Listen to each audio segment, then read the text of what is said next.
I don't know who Pulaski is. Don't really know what he did, but he did something for us.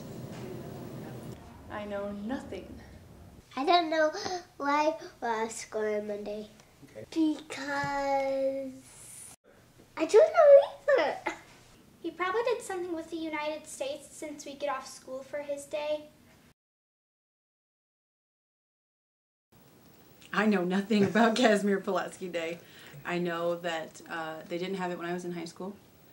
It is new, and I don't get off work for it. Polish American, and I don't know for sure why they have a holiday named after him, or how important he was in history.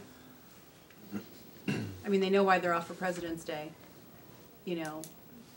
And Christmas vacation, yeah, and Easter, right. You Here know, we get a day everybody off. knows why, but right. Now it's, you know, right. the big joke, Polak Day. You know, yeah. It's like, okay, right. Why, you know? Right. What did he do? Where did he come from? Why was he a hero?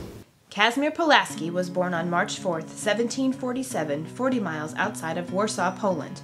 His family belonged to the minor Polish nobility, and his ancestors fought against the Turks at the Siege of Vienna in 1683.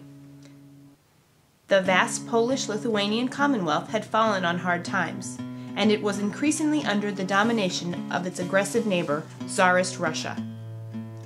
He regularly interfered in the Commonwealth's domestic affairs, even using Russian troops to coerce Parliament into passing legislation that ended the privileged position of the Catholic Church. In 1768, Joseph Pulaski initiated an insurrection known as the Confederation of Bar. Pulaski, while being an American hero, was a Polish hero first. Under the motto, "For Faith and Freedom," Joseph Pulaski assumed the military leadership of the Confederation. And Casimir, on his 21st birthday, took command of a detachment of partisans. Against Russian forces that sought to put down the rebellion, the young commander proved his valor and genuine military talent. I have no idea who Casimir Pulaski is. I just know we get a day off of school for it. And he is Polish. In October 1771, Pulaski undertook one last major expedition as part of a plot to abduct the king. The plot misfired, but it led to the young Casimir being unjustly accused of attempted regicide and later, after he left the country, to a death sentence.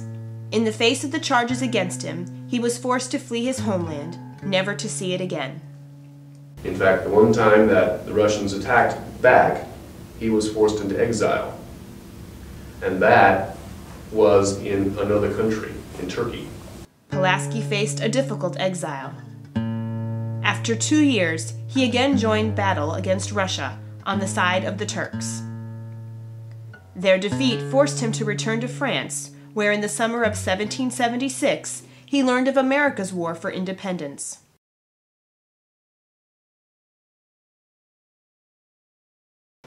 Casimir Pulaski was a Revolutionary and Civil War hero brought over from France. His main goal, his main focus was faith or freedom. Those ideas, those ideals were part of what made him the way he was.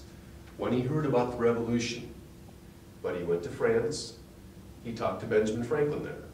Remember, Benjamin Franklin was the ambassador in France from the United States at that time. And when he talked to Franklin, Franklin said, "You know what? I trust you. You are a very faithful man. You're a very good leader." The Continental Congress appointed Pulaski General of the Cavalry on September 15, 1777. At the Battle of Brandywine Creek, where Washington's forces suffered a defeat, Pulaski led a counterattack that covered the retreat of the Americans and helped prevent a military disaster.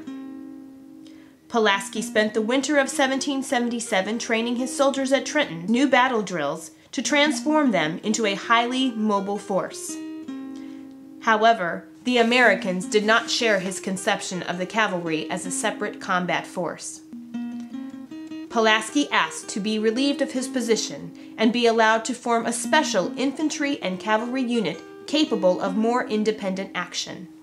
at one point in time, he wasn't getting the resources that he needed from Congress. So he got mad and wrote him and said, you know what, if you guys won't give me the things I need, I'll buy it myself.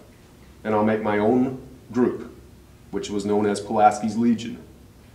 In 1778, he created Pulaski's Legion as an independent unit from the Continental Army. Pulaski arrived in Charleston in May 1779, just in time to contribute to its successful defense against a much larger British force. This victory proved pivotal in the war in the South as it broke the British momentum and boosted American morale. What remained was to win back the territory that the British had occupied. Newly arrived French forces, together with the Americans, planned a risky, all-out assault on the heavily fortified town of Savannah. The siege began on October 9th. The mission of the Pulaski Legion was to follow in behind the French infantry and break down the enemy's line of defense. But the French got caught in a crossfire. Awaiting the proper moment for his cavalry to enter the battle, Pulaski could see the infantry breaking ranks under heavy fire.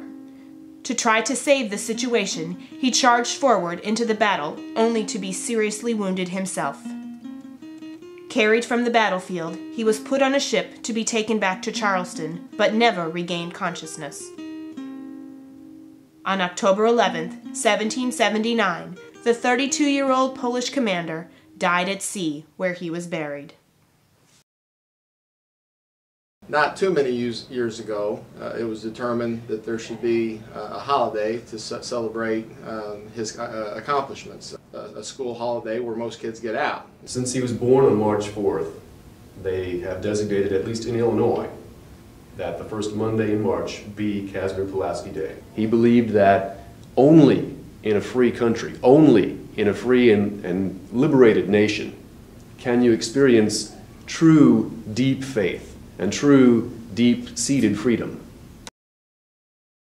I came here where freedom is being ended. To serve it and live or die for it.